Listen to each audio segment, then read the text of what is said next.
तरीके से अगर हम लोग खुद यूनानी पर बिलीव करना शुरू कर देंगे तो हमारे अंदर एतमाद आएगा कि हाँ हमें करना चाहिए।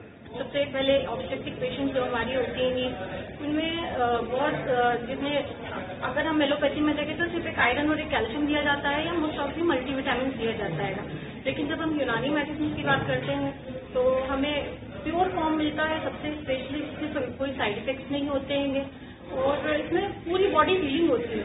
नॉट ओनली कि आयरन दे दिया है, आयरन बढ़ा दिया है, कैल्शियम बढ़ा दिया है, पेशेंट को पूरी तरीके से हील किया जाता है ब्रेन टू टो।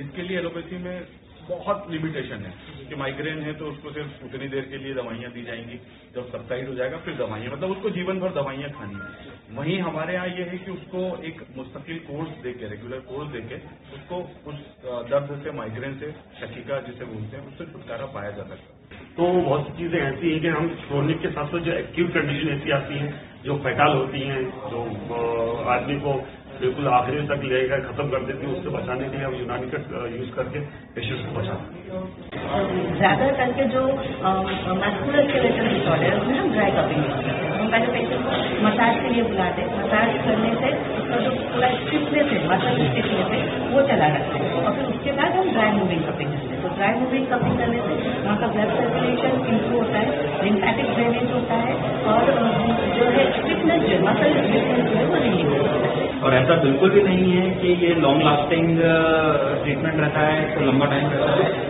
अगर आपका डायग्नोसिस सही रहेगा तो पेशेंट को जल्दी इसके सिम्टम्स वगैरह से रिलीफ पा जाता है।